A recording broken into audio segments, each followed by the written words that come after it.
What do you think makes the perfect snack? It's gotta be when I'm really craving it and it's convenient. Could you be more specific? When it's cravenient. Okay. Like a freshly baked cookie made with real butter, available right now in the street at AM/PM, or a savory breakfast sandwich I can grab in just a second at AM/PM. I'm seeing a pattern here. Well, yeah, we're talking about what I crave. Which is anything from AM/PM.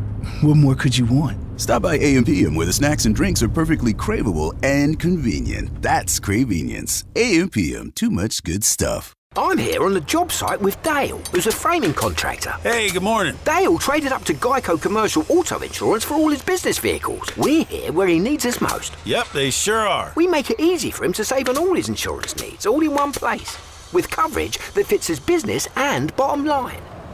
Oh, I shouldn't have looked down. It's all right. We're so far up here. Look at me. Take a deep breath. Oh, I'm good. So good. Get a commercial auto insurance quote today at geico.com and see how much you could save. Get more with Geico. Hey guys, back for another episode of Trump's The Art of the Deal, Trump cards, Elements of the Deal. Fight back. Trump says, the risk is that you'll make a bad situation worse. And I certainly don't recommend this approach to everyone. But my experience is that if you're fighting for something you believe in, even if it means alienating some people along the way, things usually work out for the best in the end.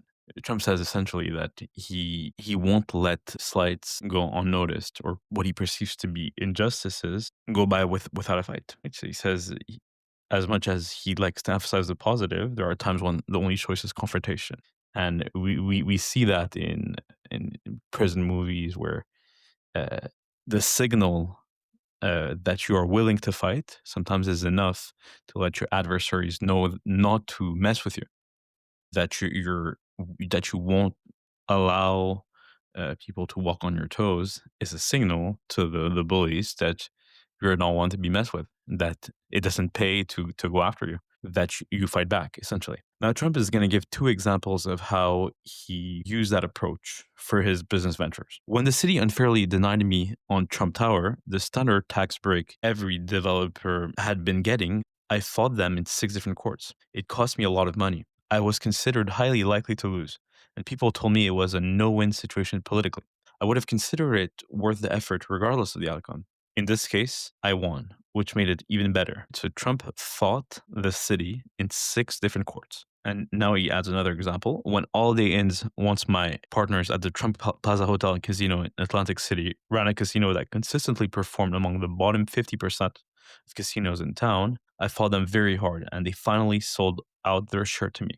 Then I began to think about trying to take over the Holidays Inn company altogether. So essentially, he was not happy with the way they ran things, and he got them to sell their share by essentially fighting back on their initial agreement. He basically, even in friendlier encounters with his partner, he realized that things weren't going the way he expected, that things were how he expected things to go, fought them and got them to sell their shares because they were running an unprofitable operation. And that is also shown in his many, right? The key word we have on The Apprentice is you're fired. So although he's someone, as we can tell, Trump likes being appreciated. He likes being with people. He wants the approval, not at all costs, but he likes to be liked. And that's a very healthy human trait, to want to be part of society, to want to be accepted.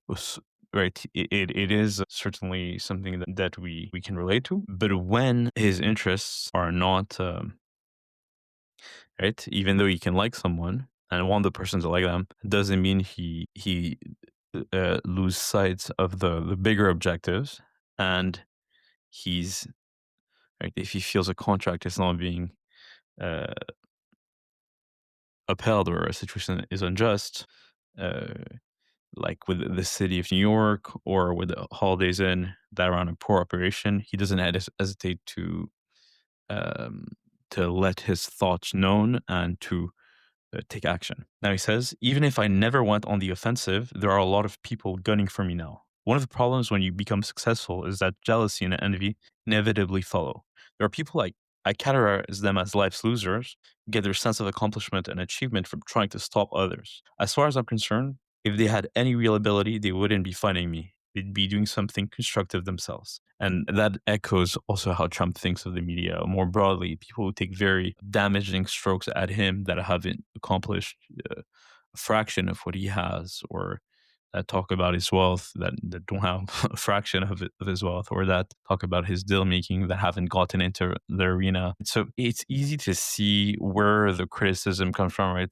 People that have a job at prestigious news organizations and that get to control like an editorial line, but you will rarely get any kind of criticism from people who are in the arena. So Trump realizes that the people who are busy getting things done and taking risks and that are more on the action side, usually they're happy with others, or they don't even notice another person's success. The people who are into the criticism, usually it's because they don't have the ability to do things themselves. All right. So the lesson here is to fight back.